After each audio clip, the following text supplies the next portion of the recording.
it's okay. Life is hard and stressful sometimes, and you just have to push through it.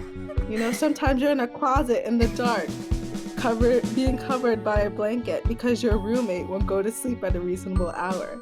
And that's just life, you know? That's just life.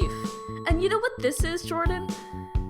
This right here is Afterbite, a Vampire Diaries fan cast that's 10 years too late. Welcome, Jourdann. We made it past the first week. We made it through the first 2 episodes of the Vampire Diaries, and they were like okay at best. And then TVD comes back with a vengeance, hitting us with Friday Night Bites and Family Ties. Yeah. They were interesting. There's a lot that we're gonna have to unpack in here. Mm-hmm. At the top of the episode, of our episode, I should say, and probably every TVD episode, I just want to say that the Caroline and Damon dynamic here is more problematic than we could or should dig into on this fun comedy podcast about vampires and jokes and stuff. But our official stance is that it's bad, folks. It's real fucking bad.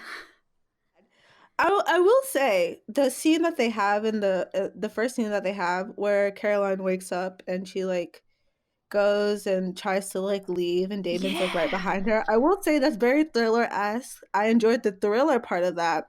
The content part of like their relationship, I'm not a fan of. But like that scene, I think they did very well. That scene was a good scene because it was very much just what's her name? Candace King? Candace King. Yes. Just being good at what she does. Very consistently across the board. Love that for her. Do not love for her the fact that they put her through this really early ringer. Of like, oh, hey, you're in love with not even in love, but you like this guy and he kind of is abusive towards you. Not even kind of. He takes every page from the shitty gaslighter's playbook and just like traces over it. He's like, this is it. This is what romance is. So our official stance is that it's bad. Yeah, also like to all those people on Twitter who are like, oh, like I don't like Damon, like I get it now. You know? Now you get it. like before I was like not aware, you know? I just saw 2 hot people and I was like, sure, that's fine. But now I'm aware. And I'm here to say Damon is literally one of the worst people on this show and so nerve-wracking. Yeah. And I'm probably one of the more outspoken Damon haters because he's shitty and never manages to redeem himself from this because you can't. That's not how being a good person works. But so many people are like, oh man, he's the best character on TVD. And I'm like, your bar is the floor. I'm like, you guys, I don't see what you're talking about. Like, Stefan is right there. He's like actually trying to be a good person. And then Damon's over here like, oh, I don't care about humanity. I don't care how I treat people. I don't care if I'm respectful towards a woman. Like, I just do whatever the fuck I want, whenever I want, and no one can tell me what to do. Yeah, you're not wrong. That's like pretty much the whole thing. He's just bad, folks. Yeah. Yep. And that's where we'll start this week's That's, I guess, where we'll kind of jump off into conversation about things that aren't how shitty Damon Salvatore is. Yeah. Do you think we're going to alienate, like, TVD stans who are like, Damon's not a bad character because we're coming in so strong on the fact that he's shitty like, right off the bat? You know what? I don't think so. I think what will actually happen is that they'll get annoyed and then they'll start tweeting us, like, constantly. Yeah. And I think that's what's actually going to happen. And it'll be okay for us because it will increase our engagement, you know? And that's what our really social matters. engagement's gonna be so good.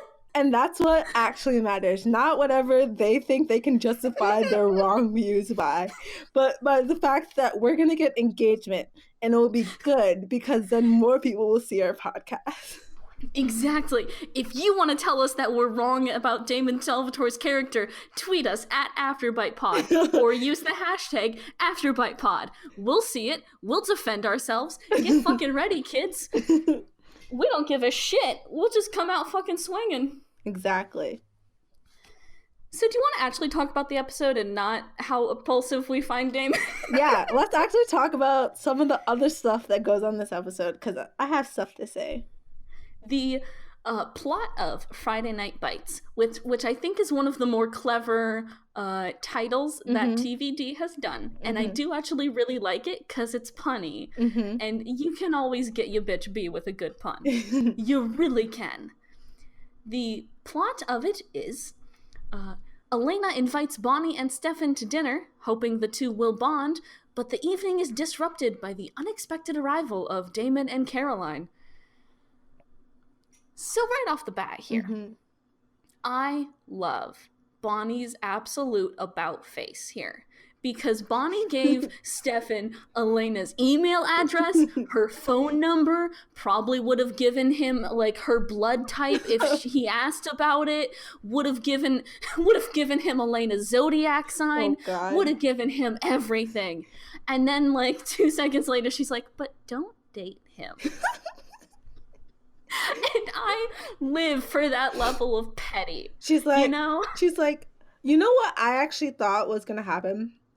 I thought when he said don't date him, I thought she was like trying to look out for Caroline because she saw that Caroline was like into Stefan, you know? I thought she was just being a good friend. And then it turns out she is being a good friend. She just not in Caroline's favor. She's just trying to look out for Elena, you know? And I just love that. I just love the way that they...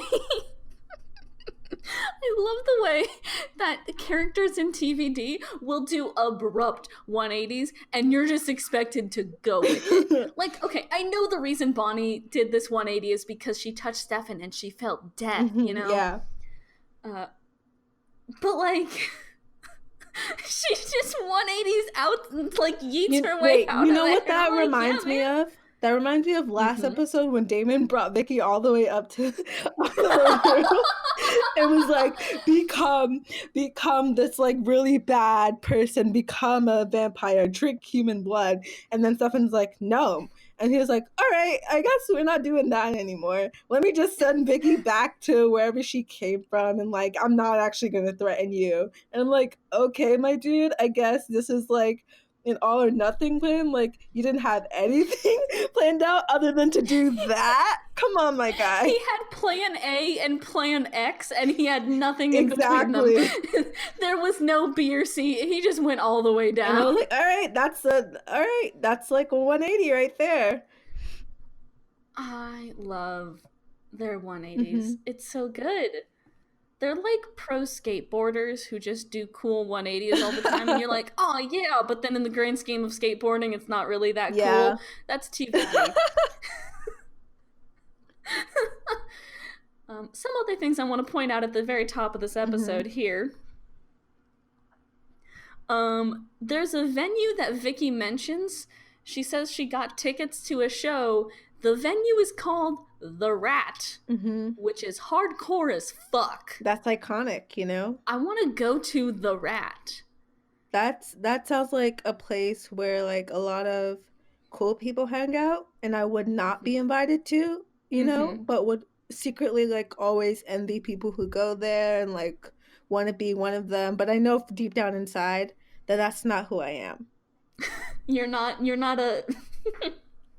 Sorry, you're not like a rat in that way. Right. I appreciate rats, you know? I appreciate I appreciate them as pets, unlike most people. Yeah. Unlike my mother, who doesn't appreciate them as pets. Your Thinks mom's of a them. rat hater? That's real sad. Yeah, unfortunately, my mom is a rat hater. She doesn't think they're cute, even though it's like so obvious that they're very cute. Pour one out for Jourdann's mom, honestly. I'm not a rat hater. I'm a rat appreciator, and I know that I can never live up to their standards, you know? This is a rat appreciation zone. We are here to respect them as pets where they are welcomed. In other places, No. they're on thin ice. That's fine. You know what? I understand my mom's aversion just because we're from New York. So, okay, yeah, honestly, that's valid. So, like, it's valid. So valid. But also, like, have you ever seen a cute little pet rat? They're so adorable. I have a note here that just says, Stefan dresses like a lesbian, and I can't remember what I was referring to, but, like, yeah, man. Sure, I believe it. I believe it. Like, at any point in early TVD, you could probably point to you could probably point to Stefan's wardrobe, and I'd be like, yeah, I'd wear that. Yeah. I would do that. I would wear that. He wears, like, skinny jeans and, like, flannel and, like, button-ups. Yeah, okay. You're sure. Not wrong. You're 100% correct. That is lesbian gear. Oh, the Bonnie being invited over happens later on, right? Mm-hmm. Okay, but I think early on is when she, like, is invited. Whatever. I'm gonna talk about it because I had something to say. Go for it. My only problem with Elena is that she thinks her happiness depends on her relationship with Stefan, and it's like very clear and apparent that she needs Bonnie to like Stefan so that everything in her life is like functioning well and she's happy. But like it just annoys me a little bit because like her happiness should not depend on whether or not she's in a relationship or with this guy.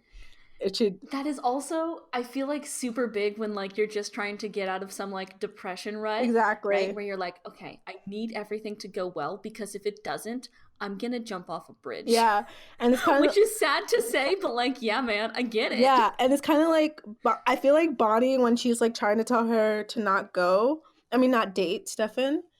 It is partially like she like got that death feeling when she touched him. Vibes. Yeah, but I also feel like it's kind of like from a standpoint of like, Elena, I'm your friend and I like know you're going through a hard time right now and I don't think you getting into a relationship is the best thing for you to be doing right now, especially after you just got out of one because, you know, your parents died.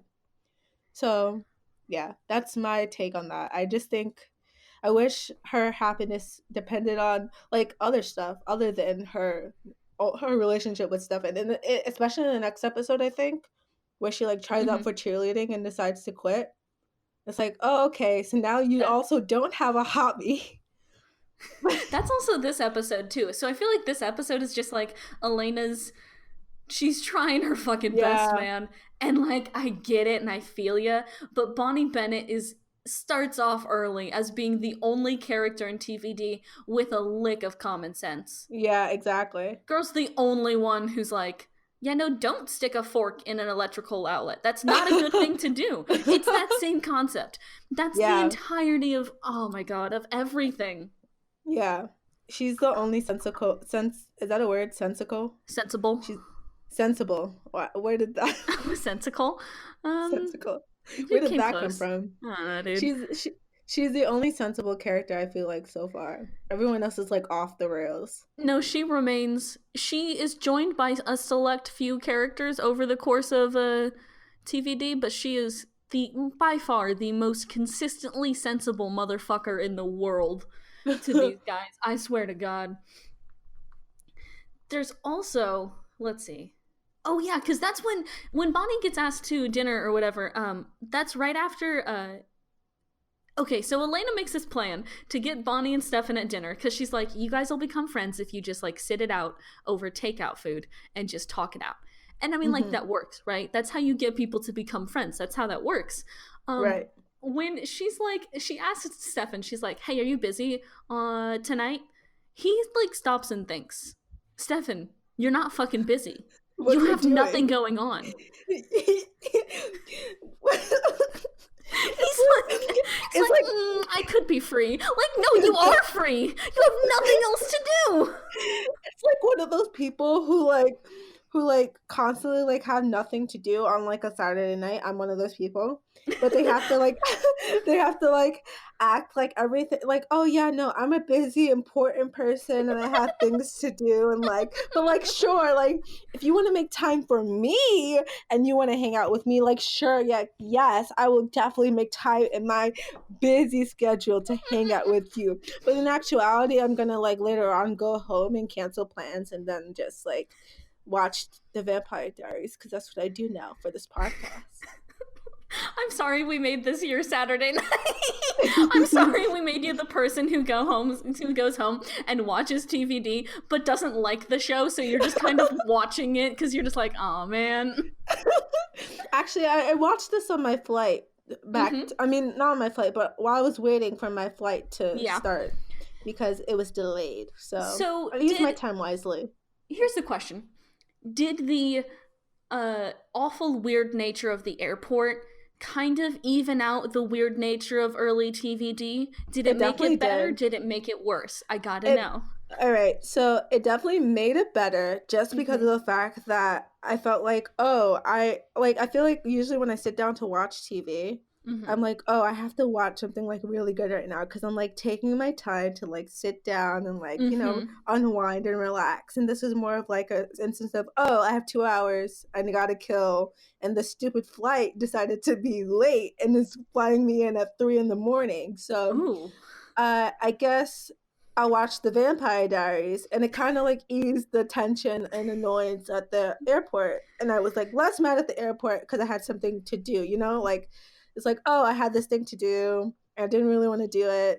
But now I have to do it because I'm waiting for this flight and it's like less of a burden. It's more of like, oh, yay, I get to do this thing. Yeah, now you're like, oh man, I'm still at the airport, but at least I get to laugh at these shitty weird vampires, huh? Exactly.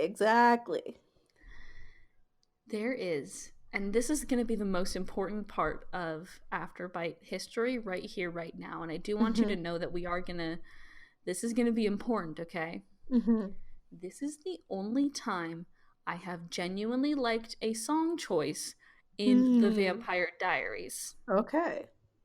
And it is when they play Starstruck by 303 featuring Katy Perry. Okay. At the cheerleading scene, it's the best it's just so good. I have a love of 303 that is a little weird even to me. Like, I get it. All of their music fucking slaps. They had an album that came out way later than you thought it did. They had an album that came out in 2016 that slapped fucking hard. They're a good band, and I will defend them till the death. And this is the only time I've genuinely liked a song that was put on during an episode of The Vampire Diaries. I like Sarah Bareilles last episode, so I don't know. You peaked earlier than I did, but I did peak at episode 3, so really we're both just the losers here. We're at the bottom of the barrel for song choice. Ouch. I'm sorry. Like, it's 2009. I don't have high expectations. I mean, that's fair. And that's why I was so delighted when I heard 303 come on, because I'm like, oh yeah, these are my fucking boys. Yeah. And during this cheerleading scene, right, Caroline comes on. She's the captain of the cheer team, because of course she is. Yeah, that makes sense. 100% Bonnie Bennett is on the cheer team, which I did not expect. I also did not expect. They were like, we have to have these 3 girls into the same thing. They have to be friends for some reason. So, like, this is the thing that will bond them. Which honestly kind of makes sense now with their dynamic. It makes a little more sense that they become friends through cheerleading. They never mention cheerleading again in the entirety of TVD. I'm not surprised. I'm like surprised. 90% sure they don't mention cheerleading ever again. It's just for this one episode. So they really just had cheerleading so Elena could quit it and be like, yeah, I'm quitting things. You're starting things. What was that line? I think it was something along those lines. Honestly, that was pretty much it. It was like, I'm quitting things, you're starting things. It's a new chapter for both of us, or something like that. Which is also something we should mention. Stefan joins the football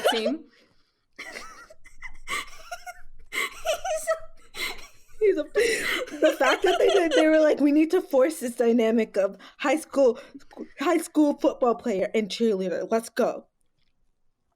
He just looks so funky in that fucking uniform at practice. He looks like a little kid. He looks like a little kid standing in his parents' doorway at like 3 a.m. telling them that he just threw up. Like, that's what he looks like. He looks like that one meme of like, Mom said it's my turn on the Xbox. Like, that's what he looks like with the shoulder pads. But also he looks so like he doesn't want to be there. Like, he looks like he would rather be anywhere else, and I'm like, my dude, you're supposed to be enjoying this. This is the most unrealistic and enjoyable experience I've ever seen. You look like you have no passion, no fun on your face. You just look stone cold, like dead. He's ready. Well, I mean, ironic, haha. He is fucking ready to play some fucking football, and if these jabronis don't start taking it seriously, he's gonna lose his shit. Also, I like that this scene really shows that if Stefan made like 2% more effort, he could have way more friends. Yeah. Did you see how easy it was for him to win over those guys on the football team? Yeah. He had to catch a few balls, and then they were all like, my new best friend, Stefan. Like, if he made 2% more effort, he would have a lot of friends. He would be a popular guy. He's like, what? Like, let's just think about it. He's this mysterious guy who just moved to town out of nowhere. He is on the football team. He's dating a little one who's like friends with Caroline, which I assume means that she's like very popular or something or of another, you know? Like, I would assume she would be pretty high up on the tier. Yeah, so like he has like all these characteristics for like a leading male protagonist with too much of an ego and a whole bunch of friends. But he's just not that at all. He's like a loner who like also hangs out in cemeteries with Elena. Also, Elena calls herself Gloomy Graveyard Girl at some point, which is real good. It's such a good line. It is, because she read herself to filth. Exactly. She took her own wig and threw it. Like, girl. That's exactly what you are. Don't deny it. Don't act like that isn't what you are, because that's exactly who you are. I love that they make the girls in this series realize that they're all like Gloomy Graveyard Girl, or like Caroline eventually, she's like, yeah, I'm a control freak. They never make the guys be like self-referential at all. Because they're always so stoic. And I feel like they're all like the same type of guy, or at least for the most part. They're like, oh, I'm a manly man. I do manly man things. And I don't take shit from no one. So don't come talk to me about any of this girly girl shit. Stefan's like, I have a journal, not a diary. And that's essentially what the men in the Vampire Diaries are. That's like their only personality trait. Their only personality trait is that they are like excessively not women. Exactly. Hey guys, we're not control freaks. We're cool and laid back and abusive to our girlfriends. Okay, like the fact that there's 2 abusive relationships on the show. And it's like, I don't know how they're trying to frame it. Like, I know Damon's not a good guy, so they're obviously not framing that as good, right? But then like they're not. But then Tyler's but they never talk about it. But then also Tyler's like he's also not a great guy, not framed as a great guy. He's not. But like from Vicky's perspective, it's like, oh, but he could be a great guy. He has the potential. Like, look, he invited me to this like ball, even though he doesn't want me to meet his parents. Or anybody else at that party, apparently. They're just sitting in the fucking corner. Oh my god. Okay, wait. Now that we're talking about Vicky, there is one line where, when Damon and, or not Damon, sorry. When, Tyler and Jeremy are fighting, Tyler runs over, just fucking grabs Jeremy, just clocks the motherfucker. And they start fighting or whatever, and then Matt comes over, breaks them up a little bit. Stefan also helps break them up. And there's at some point right after that Matt says, he's like, man, Vicky's, I love Vicky, but she really makes you work for it sometimes, right? And then Jeremy's like, I actually find it pretty easy to love her, which is prime teen angst. That is just chef's kiss, prime teen angst. Bottle that up, sell it. That's teen angst. This entire show It's is so just good. teen angst. I fucking love that line. Like, they're like, where can we fit in some teen angst here? We got the gloomy girl over here, the manly man over here, the boy who's still hooking up with Vicky for some reason, even though she clearly is embarrassed of you, or I don't know, like, just like, it's a lot of teen angst. There's a lot to unpack here. I also want to mention there was actually like a lot that happened in Friday Night Bites. Mm-hmm. We've kind of mixed it talking a little bit about the next episode, but there is a lot that happens. There is the whole subplot of dinner. Oh my gosh, that dinner scene was so awkward. It was so fucking awkward. Oh my god. It was so quiet. And the fact that Elena was home alone, no one else was like home at the same time. She just invited her friends over for dinner as a team and no one else is home. I know. What? And they sit down at the table? Like, nah, motherfucker, we are standing at that kitchen island. If you're in my house and it's like 3 of us casually eating, we're just fucking chilling at that kitchen island. We're not going to sit at the real table like we're real people. No! Or even like sit on the couch, turn on some TV. Like, they order takeout. It's not like you spent some time making a real dinner. Exactly. Their idea of coming over for dinner is ordering a bunch of takeout, taking it out of the takeout containers, putting it on real human plates, and eating it at the dining table. Like, what kind of sick ritual is this? This is just the dinner. We haven't even started talking about the football, the intricate football rituals. Because there are many. Yep. Such as sacrificial burning. Correct. Which is super cool if one of the, like, oldest families in your town came from Salem. Super cool way to honor your founding family's legacies of the Bennetts, where they came from Salem to just burn shit. Yep. There's so much. Mr. Tanner's speech. Mr. Tanner's speech is basically... Mr. Tanner's speech is, if you break it down, he's just like, yeah, we sucked before, but now, because of like 3 days of practice, we're way better. It's thanks to this very one specific person who I would definitely call out on a high school football team, because I love making all of my students feel included and wanted. Anyway, it's Stefan Salvatore, whom I hated previously, but now he's cool because he can catch a ball good. Hey, men, are y'all good? Are y'all okay? Do y'all need some, like, help back there? What is going on outside of this closet door? Sorry, what's that? There's so much bass emanating from someone playing music, either downstairs or outside, and I'm over here like, it's Wednesday night. Calm the fuck down. I love that you are recording in a closet. Oh my god, Jourdann, the sacrifices you make for the show. Can we also talk about just how amazing Kat Graham is?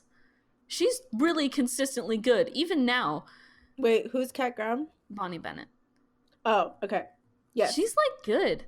Girls, like, seeing numbers and shit, and you like, oh, okay, yeah. I think it's so interesting that how she discovers that she's a witch is that she just starts predicting things really good. Yeah. It's like Elena's let's play the lottery, but yeah, man, let's play the fucking lottery. It's like oh no, like not like oh no anything like coincidental is happening. It's just that you're just like really good at like guessing. You know what that reminds me of? What? Have you ever seen the show The Mentalist? Yeah. He's just like really good at like guessing shit and like pretending he's a psychic. Like, that's basically, I feel like, what my interpretation of a witch is so far, because they haven't really introduced it that well yet. Mm-hmm. So my entire like knowledge of witches, if I've never seen Legacies before, would be like, oh, so witches can just like guess things that are gonna happen really good. Like that's their power. They're Interesting. just the dude from Psych. That's it. Exactly. Like that's the lore. Like, cause you know how like the Vampire Diaries has like different lore. Yeah. Yeah. So the lore for witches is that, oh, they're just like really good at predicting stuff. That's it. like their power. They see some numbers and that's it. They're like, oh shit, 8, 14, 22, Powerball lottery, let's go. or like they touch someone and they feel like their aura, and that's like the basics of their power. And to me that just sounds like a realistic version of what a witch would look like in real life. They just touch somebody and they're like, oh shit, boy, your vibes are atrocious. Your vibes cannot stand them. Get out of here. Wait, is Bonnie just doing vibe checks on people?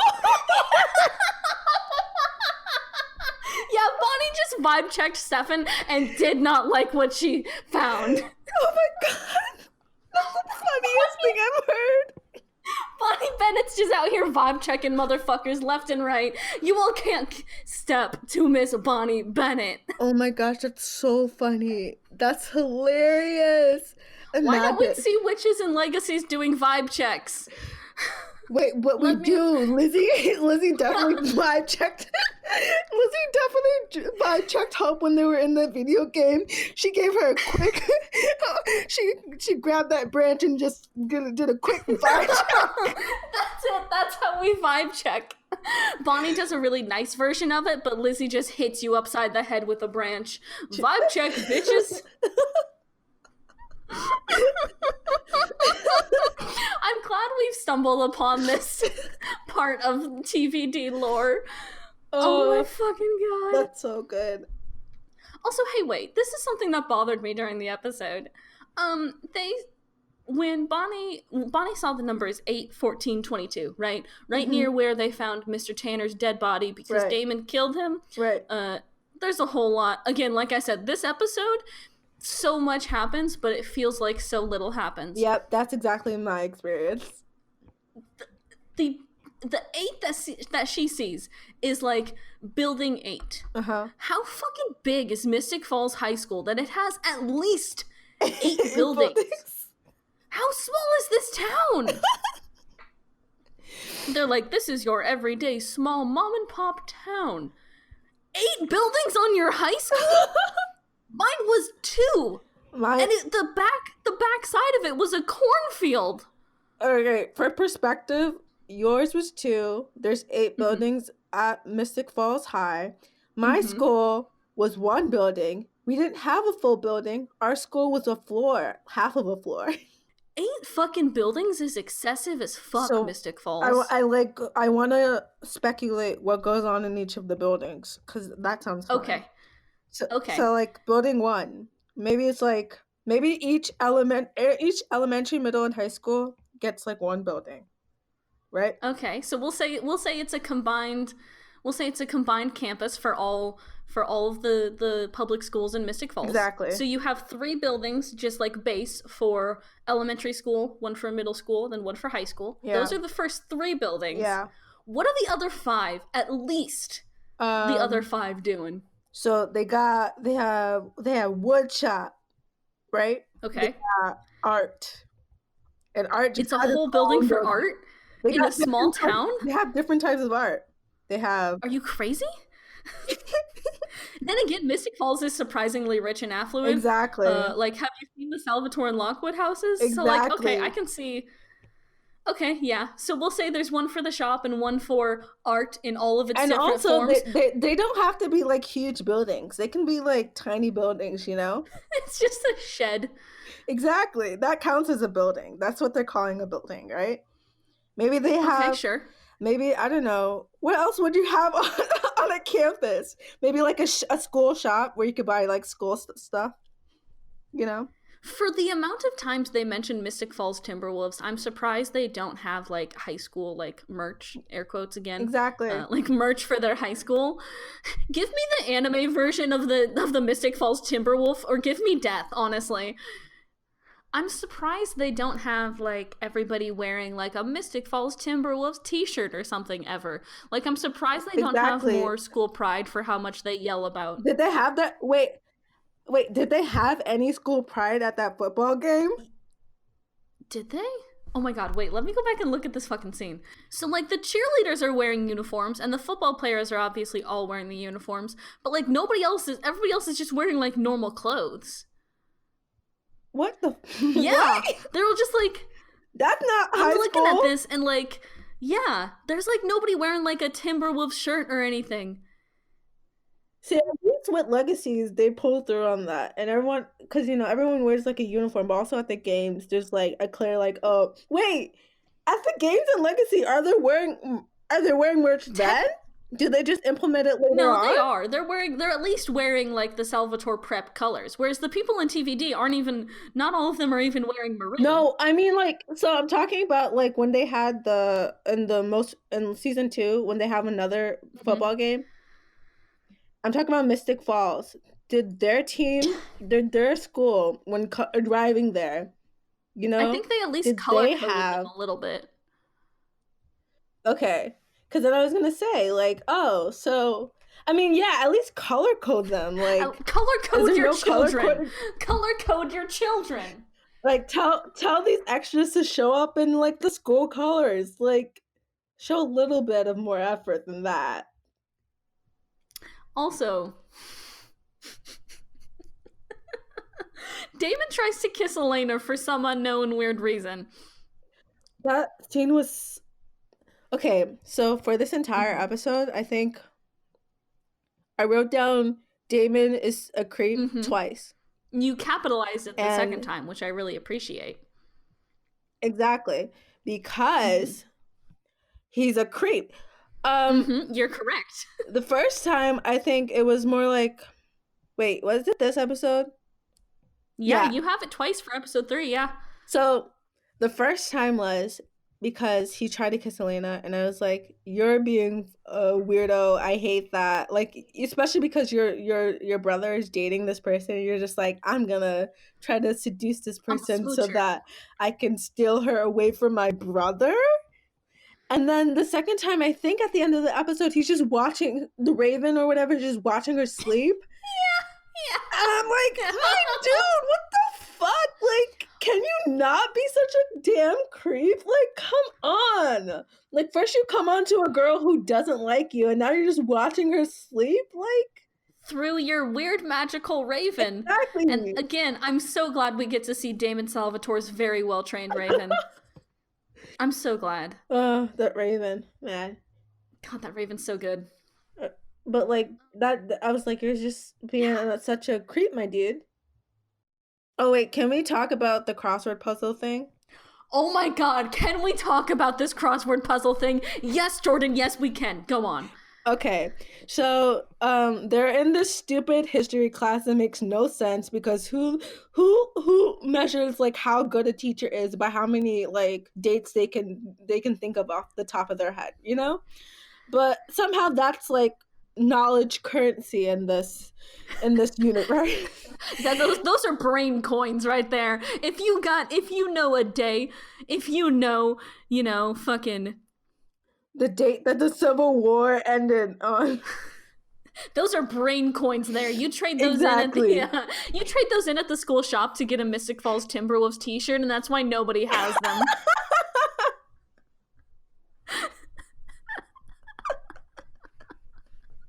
Why is that so true?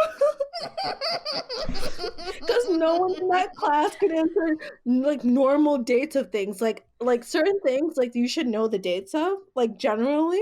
Yeah, at least like years-ish. Exactly. Like you should be able to at least guess, like within the right like realm. You know what I mean? But no one knew, but Stefan knew because that's how we like. I love how they're using the fact that Stefan is this vampire and he's been around for like 400 years. So obviously because of that, he like knows all this information and like, but the information that he knows is so pointless and useless. It's like, I can say all the dates of when things happen. I love though that's how they're measuring Stefan's intelligence as a vampire, because if I was a vampire, I'd just be stupid as shit. I don't give a shit how smart I am. If I'm pretty and a vampire, don't fucking step to me with when did John F. Kennedy get assassinated? I don't care about John Fortnite Kennedy. I only care Fortnite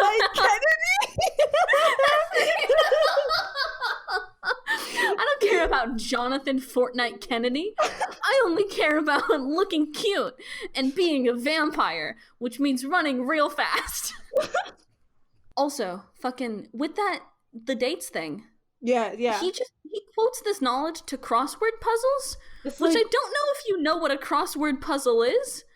It doesn't usually mention dates. That's what I'm saying. Like, okay, maybe I can like be like, oh yeah, for crossword puzzles, you kind of have to like for the ones in the newspapers at least, you kind of have to like have like some general knowledge of like and be really good at like trivia and stuff like that to understand like what they're referencing in the crossword puzzle, right? But like that has nothing to do with whether or not you can name dates of when things happen. Like those two things do not necessarily correlate. So I just wanted to speak to whoever in the writer room thought that was an appropriate response, because you're wrong. Either you have to have a different response or your classroom etiquette needs to change, and there needs to be a different way for me to see that Stefan has like some sort of knowledge that's like, I don't know, magnificent. Like, I don't believe he's that smart, because that's not something that like an average person who's been educated can say what those dates are. Like, we all learn those things, you know? And like, I'm pretty good at crossword puzzles, okay? I had a boss who did the New York Times crossword puzzle every morning. So while we were like filming, or like before we started for the day, he would always sit down with coffee and the New York Times crossword puzzle and just go through it every morning. And fun fact about the New York Times crossword puzzle, it gets like harder as the week goes on. And so like by the time you reach like Friday, Saturday, Sunday, that shit's hard.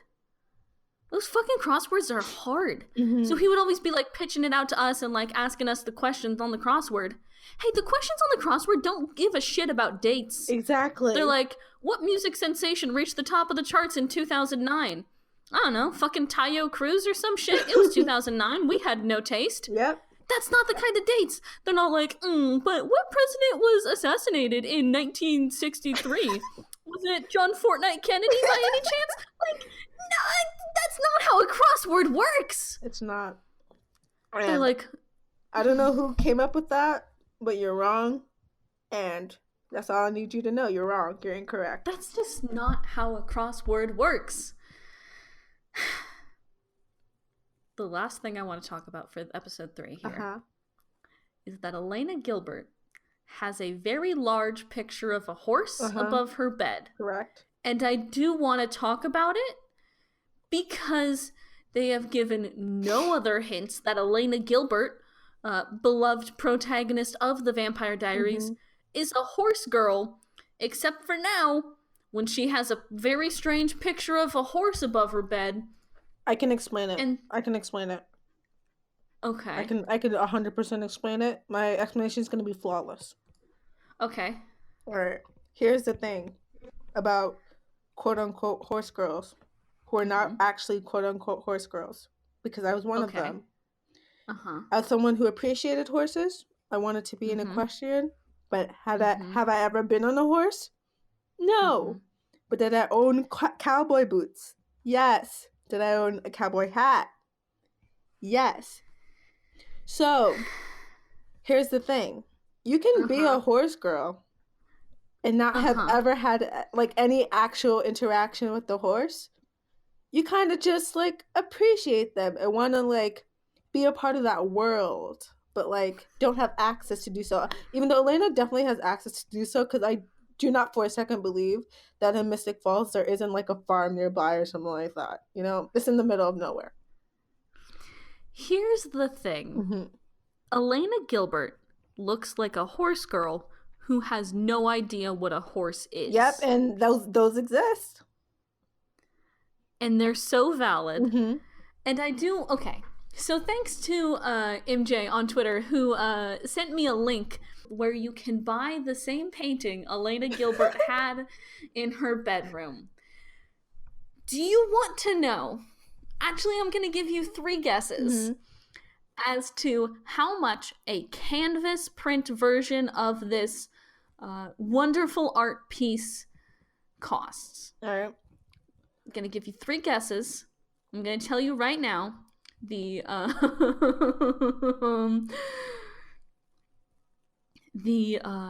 artist is a woman named Mary Leslie. This is a painting of her horse, Darby. Okay. And Darby looks so depressed. All right. That kind of umps it for me. I'm going to say, first I'm going to go high. Okay. And say $278. Damn, bitch, no. That's way too high. All right. That's what I was hoping for. Hoping was not that much, but I'm gonna guess high.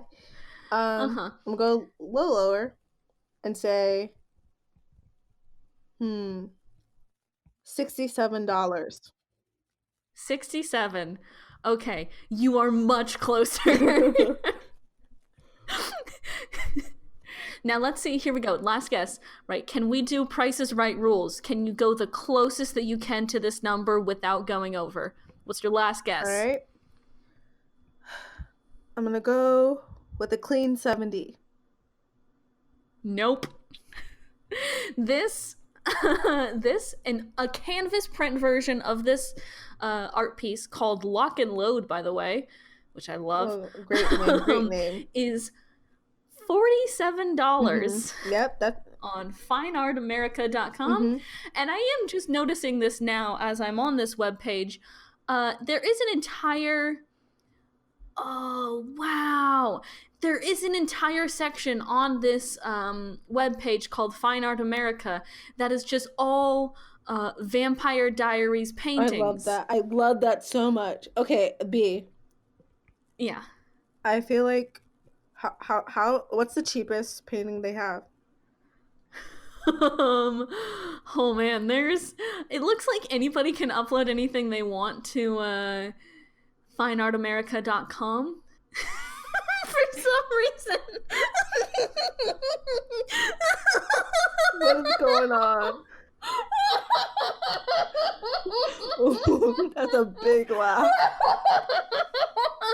Okay,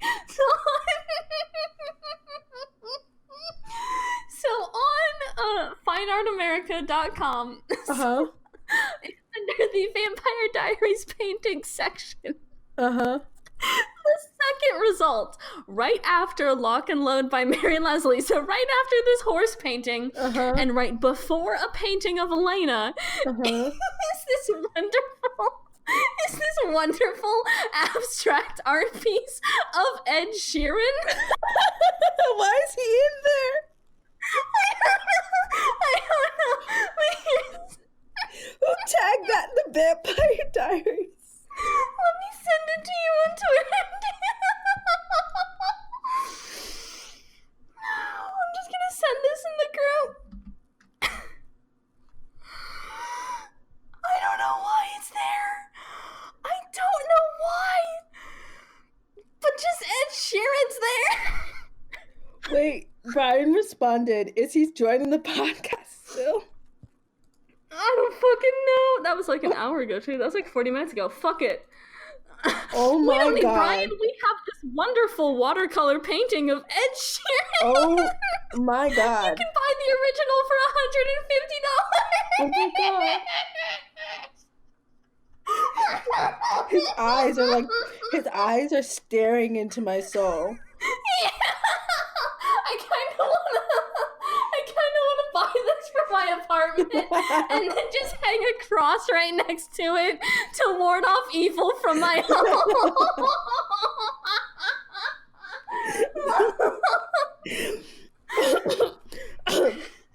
So we still have a whole other episode to talk about too. All right, wait. Well, can we start off episode 4 by talking about Damon Salvatore and his weird obsession to justify that he's a good person by listening to Taylor Swift? Or because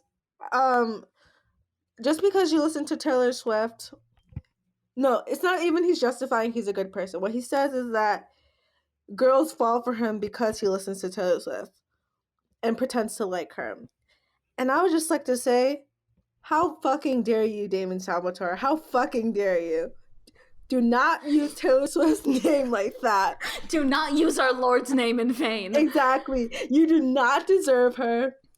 And we Taylor Swift fans do not claim him. Isn't 2009 the year that Kanye West did the whole, Yep, like, that I'm gonna is let what you happened. finish? Yep, that's the same year. Was she was still a country artist then, wasn't she? Yeah, she was. I feel like so that's when You Belong With Me came out.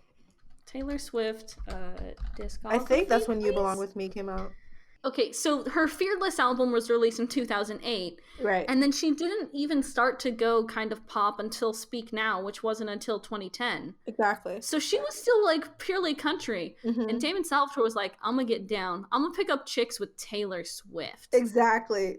What's your aim here, Damon? What's your angle? What are you trying to do? Are you trying to get here? those like country honeys? Like, what's up, my man? You know what? First we have. You know what? Actually, maybe he mentions that because Elena listens to Taylor Swift, and that's why she has a horse picture in her bedroom. Holy shit, Jourdann! You've just galaxy brained this shit out. So I guess we should kind of tell you all, our loyal listeners who are still with us for some reason, let's give you all the episode description from Netflix for this episode. Mm-hmm. In that, Stefan escorts Elena to the town's founders party. Damon tells Elena a story about the Salvatores, leaving her with questions that Stefan won't answer. Okay, here's another question I have. Uh-huh. What point of their relationship are they at right now? Because I'm very confused. Because the timeline is really muddy. Has it been a week? Has it been a month? Yeah, that's my entire question. Because certain things that they're doing in a relationship, I'm like, oh, so you guys been dating for like a few months, right? At least. And then it's like, oh, I think you don't like at max like 2 to 3 weeks. Yeah, and then it's like, oh, you don't like talk to me about like stuff, like you're not vulnerable with me. And it's like, oh, so what? Has it been a month? I don't think like, Elena knows his birthday. has it been? I don't think she knows his star sign yet. It's like, has it been a month and you guys just haven't been talking for a month?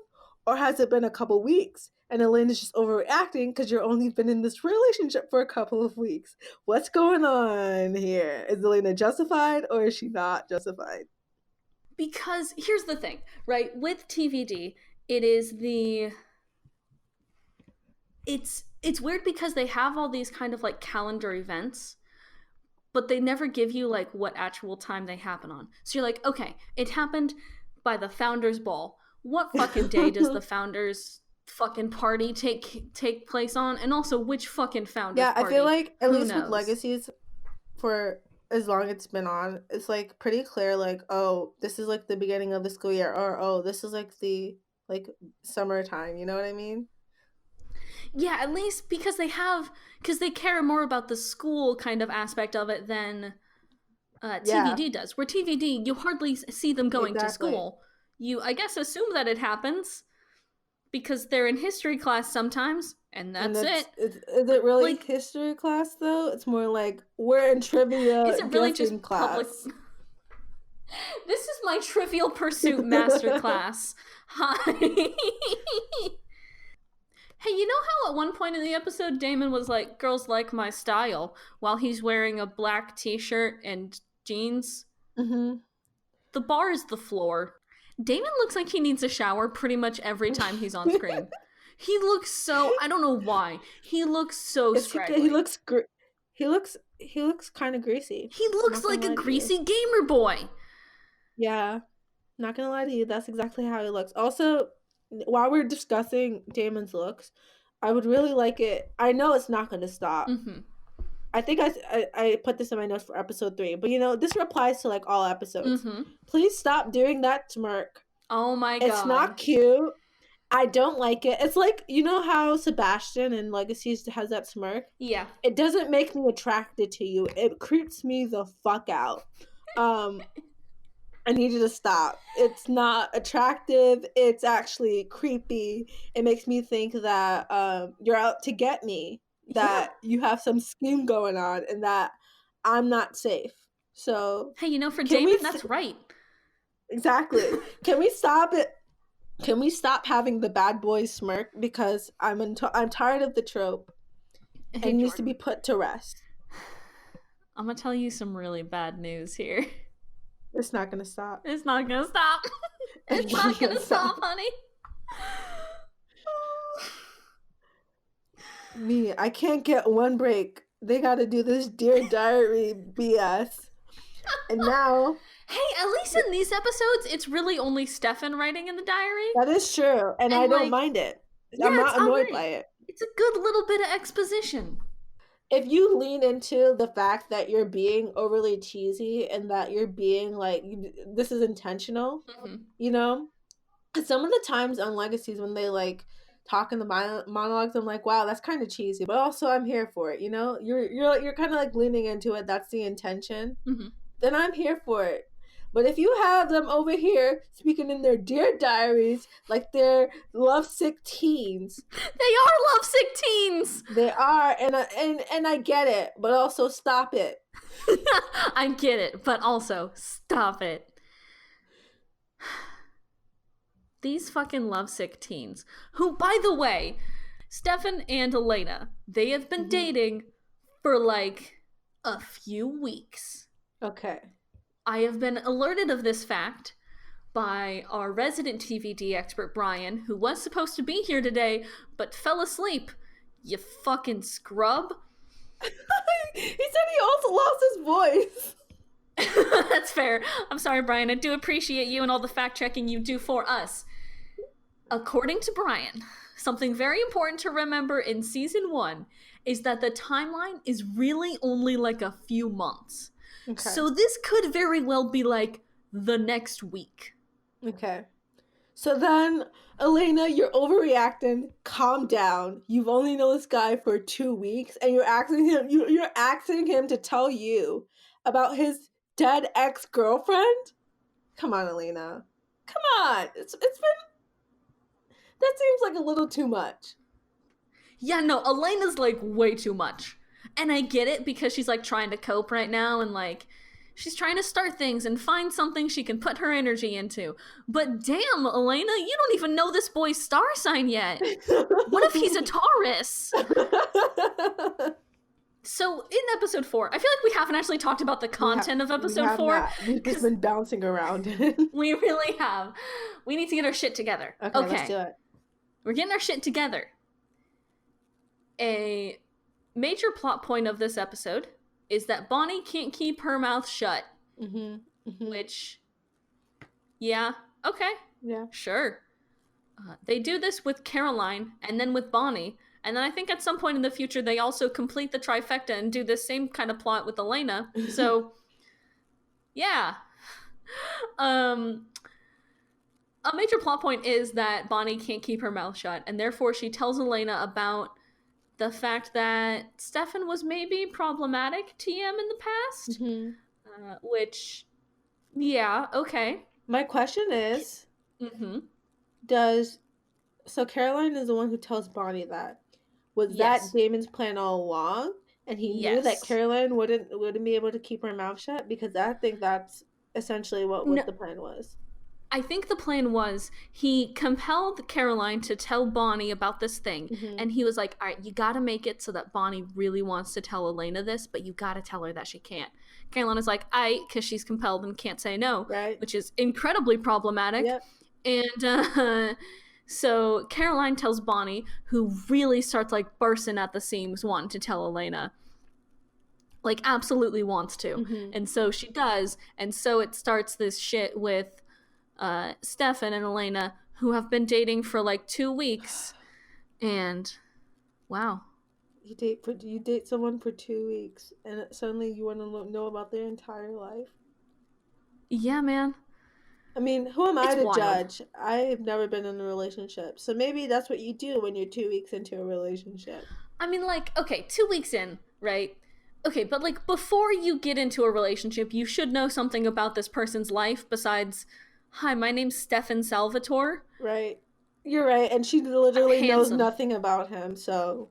That's it. Yeah. So like, you're already like, girl, okay, sure, what you do you. You do you, girl. She, again, doesn't even know his fucking birthday. Nope. Knows nothing about him, but decides to start dating him because he's hot. And like, I mean, I get it, girl. Like, I do. Mm-hmm. But, honey, does Stefan have a middle name? You don't know that. Just Stefan, when's his birthday? You don't know that. And you know what the craziest thing is?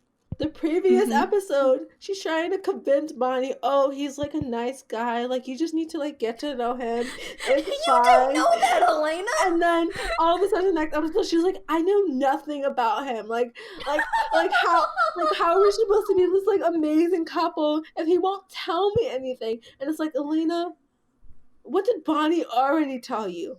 She told you. Bonnie just told you not to date him, and then you had to convince her that it was okay.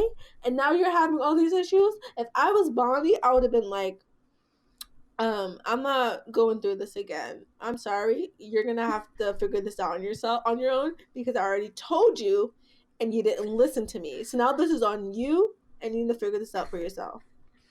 I already gave you my advice. I sent you the time card for it. There's the receipt. Take it or leave it, sweetheart. I'm going whether you like it or not. You know that meme that's going around about like, do you have the emotional capacity to take some... Bonnie Bennett does not have the emotional bandwidth to receive news that could potentially upset her. Exactly. She doesn't have it right now. Exactly. So essentially, that would have been me. But Bonnie is she's a good friend, so she doesn't do that, and she tries to help Elena out. She does, and I do want to highlight probably the funniest line in this episode, in which Damon mentions his therapist, as though this man has ever talked about or processed his emotions in a healthy way his entire life. Damon, we already know you're a fucking joke. You don't have to become the whole damn circus, boy. As soon as he said my therapist, I'm like, okay, so like we're a comedy now? I love that. Some small points I want to make. I didn't believe Stefan was younger than Damon the first time I saw them. And no matter how many times they repeat it, I'm not going to believe it. Because Stefan looks like an old man. And so does Damon. But Damon kind of has, like, I feel like more youthful features.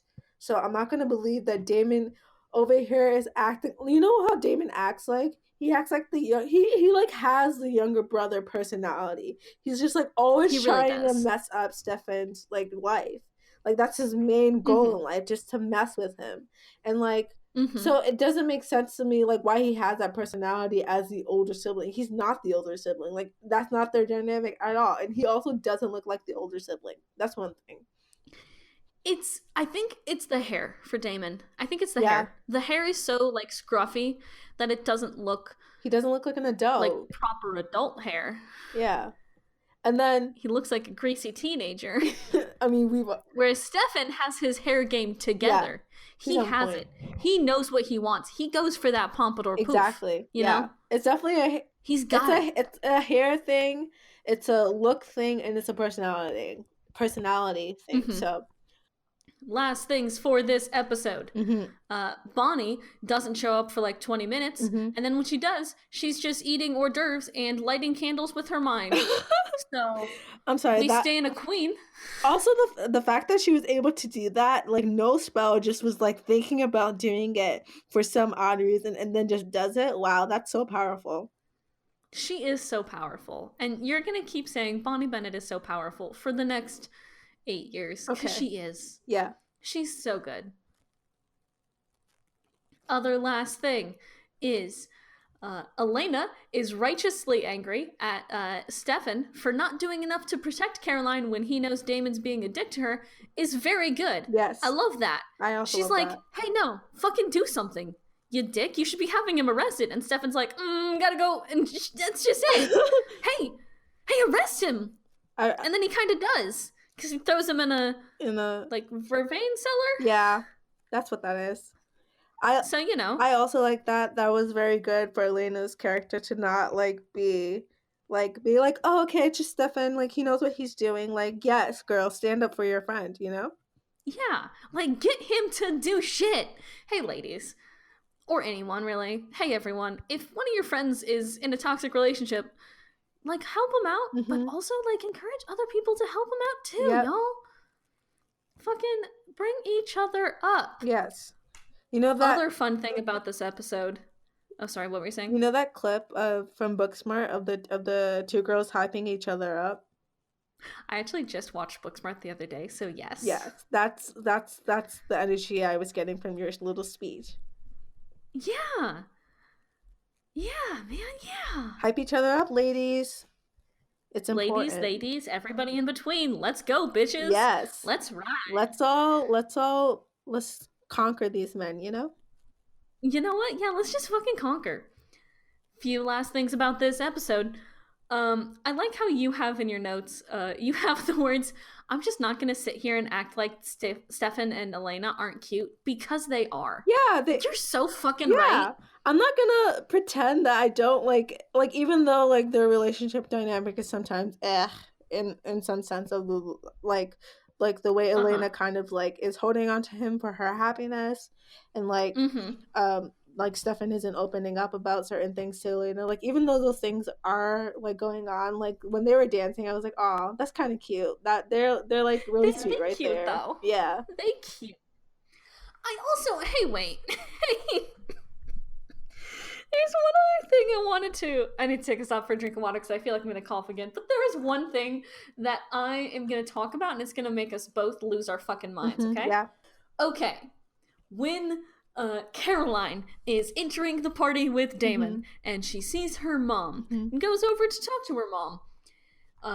Her mom, Liz Forbes, asks, hey, where's your dad?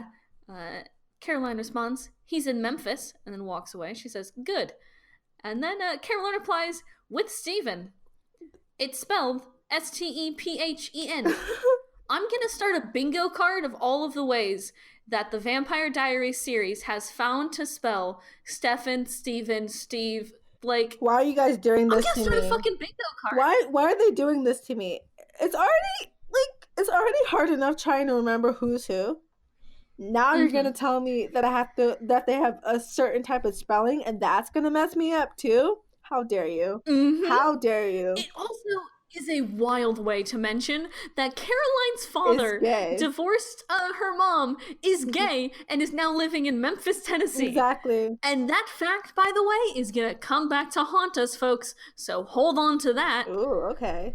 Oh yeah, sweetheart, is gonna come back to haunt us. I think it's in season 1. I'm pretty sure. At the end of episode 4, we see a meeting with what is we all know as the Founders Council. Basically, it's the founding families of Mystic Falls. So the Lockwoods, the Forbes, the Fells, the Gilberts are also a member of it, and then I think the Salvatores were as well. I think there were 5 founding families, maybe 6. But they all know that vampires exist. And that finally made things interesting, because up until this point, nobody else did. Yeah. When that was revealed, I was like, okay, so now things are interesting. Now I'm intrigued. Now I want to know more. Because up until this point, I feel like I was like, oh, okay, there's these vampires. They're like getting away with all this BS. Like, everything's happening, and I have no like. I'm like kind of interested, but not really. I haven't been really interested since episode 1.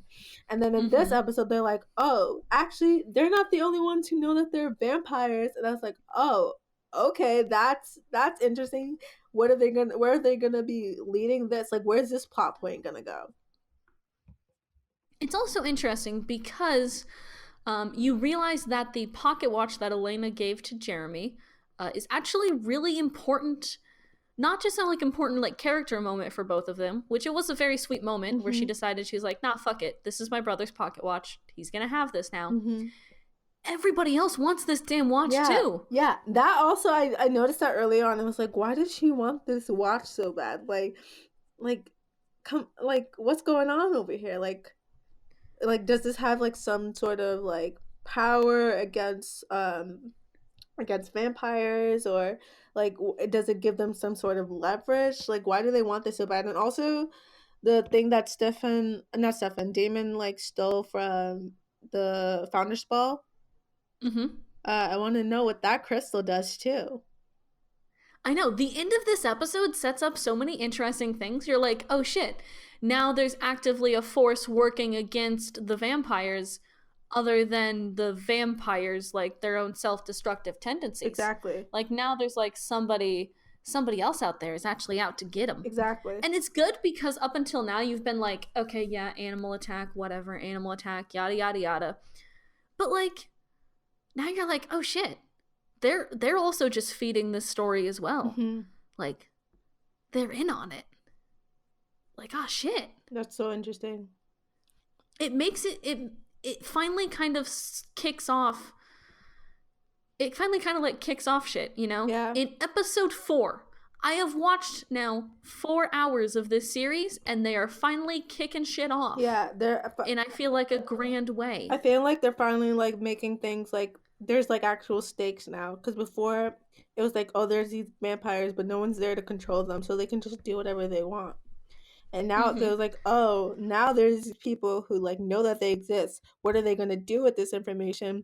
And are they going to like somehow stop the vampires from like being a part of this town? But also my other question is like, did they not know that Damon and Stefan are Salvatores? Like, if they know that vampires exist and they probably have like this knowledge passed down from generation to generation, right?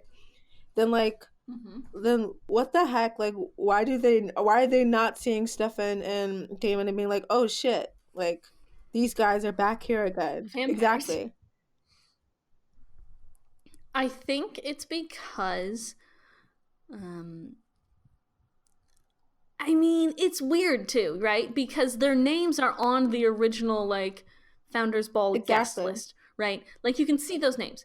But also, shit like that is so easily explained away, especially in families that are like founding families, because that carries like a certain element of like, we're from Virginia. We were probably plantation owners. This is our family name, Right. you know? And so that carries with that kind of like family name pride, kind of carries that tradition of like renaming people after their aunts and uncles and what the fuck ever.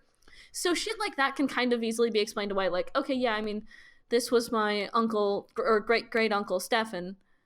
He spelled his name like that because it was 1840. I spell my name like this because it's 2009. And that's cool. And that's cool. So Jourdann. Yeah. Now comes to my favorite part of the episode here. Mm-hmm. Let's rank this shit. Let's rank this shit. Jourdann, what do you rank episode 3? Scale of 1 to 10, 5 of course in the middle, 10 being great, 1 being bad, with a capital B. See, the thing about episode 3 is that I did not care about it like at all. Like so everything much that happened, but nothing happened. Exactly. So I was kind of like, oh, I don't really care about this episode. I don't know 100%. Like thinking back on it, like like I like know what went on, but I was like not invested. Like I didn't care. And because of that, that kind of like how invested I am in the show does like get like lead heavily into my ranking of the show, because that's like how much I enjoyed the show. I mean the episode. Sorry. So yeah, I get you. For me, I would probably have to put it on the lower end of like probably like a 3, because I didn't care about it at all. It like didn't serve any, and also like the whole problematic thing with like Stefan and not Damon and Caroline. I like how you keep getting them mixed up. Yeah, the problematic brother and then the as of now not as problematic brother. Exactly. So like the whole thing between Damon and Caroline, that kind of like messed with my rating. Like I didn't like that plot point. Very fair. So yeah, that's why I'm giving it those 2 things. I wasn't really invested, and the whole Damon Caroline plot point annoyed me. So that's why I'm giving it a 3. Okay. And then here I'll do my episode 3 ranking.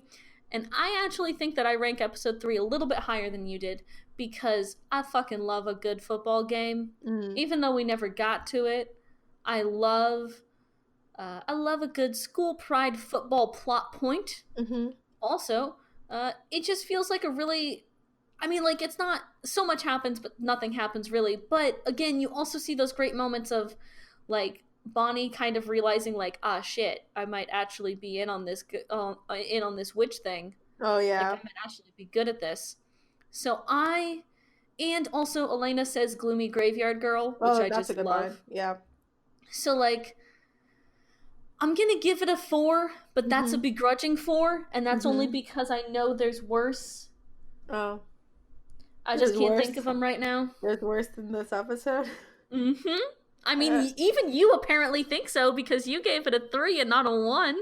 yeah. Oh yeah. You're right. It could Yeah. be way. Actually, it could be way worse. You're right. It could be Yeah. way worse. Right? Like, a lot happened, but also there were some funny one-liners, so... Yeah. So I'll Alright. give a praise for that. Okay. For episode 4, Mm-hmm. I really like this episode. I Mm-hmm. felt invested in what was going on. I Mm-hmm. love the little Taylor Swift mention, even though I don't claim Damon Salvatore as a Taylor Swift fan. We just don't claim Damon Salvatore, period, but continue. Exactly. Let's see. Oh, we never really talked about Vicky and Tyler this episode. But Yeah, they were just there, and then Miss Lockwood was like, that's what happens when you bring in the trash. yeah, that kind of like, I don't know, I feel like Vicky should be used more, but like whatever. Like one of my favorite lines from her is saying "your date from the wrong side of the tracks" because it sounds like we're in the middle of a Grease movie, you know? It sounds like yeah, honestly, it sounds like we're in Greece right now.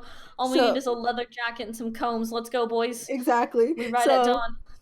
so like for that, I love it.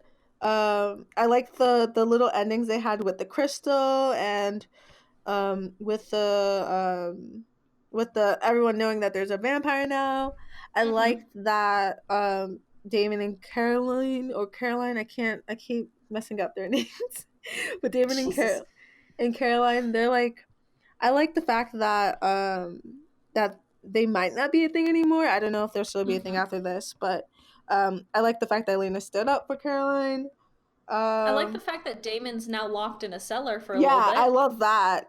Yeah, and then I also thought what was really clever was like Stefan giving the drink to Caroline because he knew Yeah. Damon would eventually like be an asshole and try to suck all her blood. So like Uh-huh. honestly, all those things combined together made me really enjoy the episode. Mm-hmm. So I'd probably put it on like the higher side of like maybe like a 7. Okay. Giving it a 7. All right. So I honestly also really liked this episode for, I think, the reasons that you stated too. Like, everybody knows vampires exist now. The race is on. Who's gonna get found out first? And also, fucking Damon gets arrested, basically. Mhm. Damon gets put in vampire And jail. that's amazing. We love that. And I really like that fact. Plus, I totally just lost my fucking train of thought. Oh, plus every woman in this show looks really pretty. Mhm. And they all just looked really pretty this episode, and so that's why I'm like really liking it, you Mhm. know? Yeah. Like sometimes I gotta just step back and be like, I'm a big fucking lesbian, Mhm. and I like this show because the ladies are pretty and the men are ignorable sometimes. So that's fine. And for those reasons, I'm gonna give this episode a 9, but only for the plot points that it sets up. Mhm. Yeah. The plot points that it sets up, it feels like a really good, oh, what's the fucking volleyball term? It really feels like they're setting up a really good spike, you Mhm. know? Yeah.